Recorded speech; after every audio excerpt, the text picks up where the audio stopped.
Nearly 900,000 Rohingya live in camps in Bangladesh, with the main camp hosting 600,000 people in just 13 square kilometers, which is the population of Washington, D.C., in an area 1/8 the size. The Rohingya are an ethnic minority who have faced decades of repression, persecution, and violence in Myanmar. On the 25th of August 2017, over 700,000 Rohingya crossed into Cox's Bazar, many with young children. They have since been living in the world's largest and most crowded refugee camp. Built on land that used to be a national park, bamboo and tarpaulin shelters cover the landscape, many of them perched on hillsides. The camps we see today are much more established.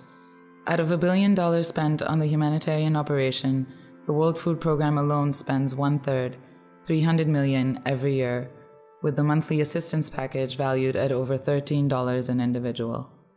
This video will show you some of the transformational change that has been possible through the hard work of humanitarian partners and the Rohingya themselves. WFP delivers food to the entire Rohingya population in Cox's Bazar. The introduction of electronic vouchers has transformed the way they receive this food. The Rohingya use a WFP assistance card topped up with $11 a month, which can be redeemed at outlets run by local retailers in the camps. Families can choose to spend their money on fresh vegetables as well as eggs and dried fish, while local producers have a steady market. To enhance nutrition while also helping local farmers, WFP has set up fresh food corners offering vegetables in e-voucher outlets and piloted farmers markets for farmers to sell their produce directly to the Rohingya. Here you see a beneficiary classified as an extremely vulnerable individual, or EVI. This is the final step of the food distribution process, where we ensure that beneficiaries are claiming the correct allocation of food determined by the number of people in her household. As she is an EVI, the beneficiary will return home using the porter service, with food delivered to her door. While schools were closed during COVID-19, fortified biscuits previously provided as nutrition supplements in school were given out at e-voucher outlets in the camps.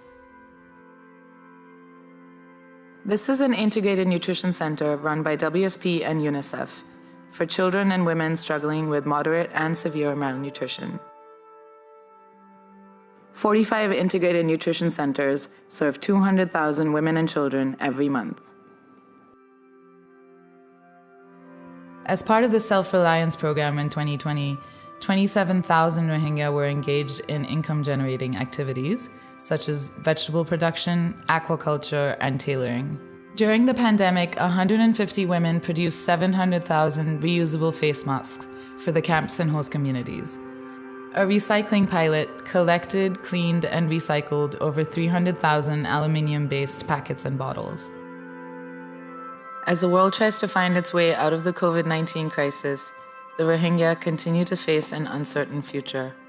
The humanitarian community stands as committed as ever to providing a life of dignity and keeping their story alive in people's minds.